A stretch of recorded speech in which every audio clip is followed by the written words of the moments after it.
현재 프로야구는 1000만 관중의 시대를 열며 큰 인기를 구가하고 있습니다. 인기 스포츠 야구는 한반도에서 언제부터 시작되었을까요? 이 영상에서는 초기 야구의 이모저모에 대해 이야기하고자 합니다. 야구가 조선인들 사이에서 본격적으로 보급되기 시작한 때는 1904년 이후였습니다. 미국 선교사 질레트가 YMCA 회원들에게 가르치기 시작한 것이 조선 야구의 시초였습니다. 그리고 같은 해에 조선 최초의 야구단 황성 YMCA 야구단이 탄생했습니다.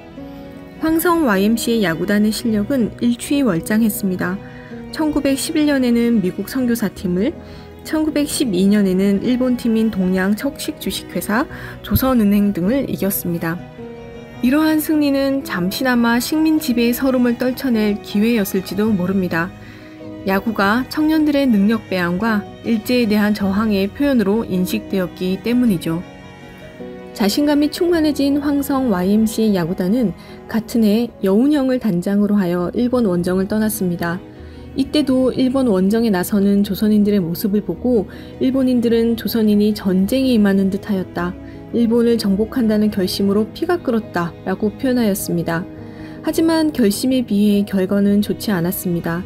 대학팀과의 경기에서는 전패하였고 중학교팀과의 경기에서만 1승 1무 1패를 기록했을 뿐입니다. 식민 지배자 일본의 높은 벽을 경험한 그들은 어떤 심정이었을까요? 한편 일본에게 야구는 내선일체를 강화할 도구였습니다. 1921년부터 고시엔 조선 예선전을 치르기로 한 결정은 이를 반영합니다. 조선 총독부는 고시엔, 즉 전국 중등학교 야구 우승권 대회에 조선인들이 많이 참가할수록 야구를 통한 내선일체의 가능성이 높아진다고 생각했습니다. 조선 엘리트들이 고시엔에 참가함으로써 일본의 식민체제에 순응하고 고시엔을 통해 접하는 일본의 선진 문물을 선망하게 되리라 생각했기 때문입니다. 1923년 휘문고보가 조선 예선전에서 경성중학을 이기고 우승했을 때 일본인은 휘문고보의 고시엔 대회 출전을 야구를 통한 식민지 동화의 첫걸음으로 보았습니다. 실제 1920년대 중반까지 휘문고보 야구팀은 친일파 민영휴의 자금으로 운영되었고 휘문고보 야구 선수였던 조선 엘리트들은 그 돈으로 값비싼 음식을 먹고 특별한 대우를 받으며 즐겼습니다.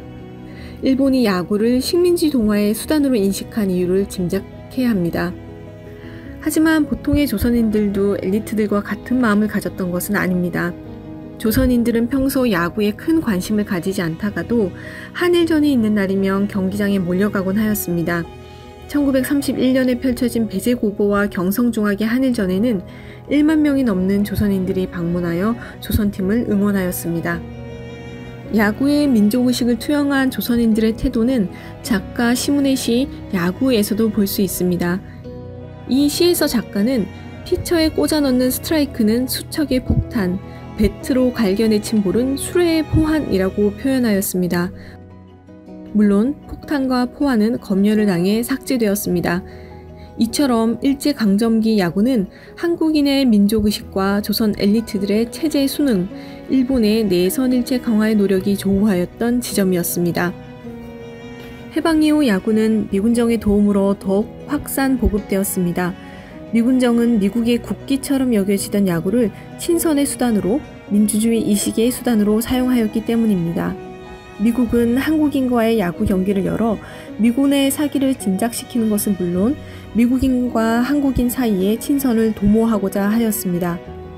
미군정과의 관계를 향상시켜 결국에는 한국인들이 미군정의 정책을 우호적으로 받아들이길 바랐던 것입니다. 이런 친선 경기는 존 하지 중장이 직접 방문하여 시구를 할 정도로 중요하게 생각되었습니다.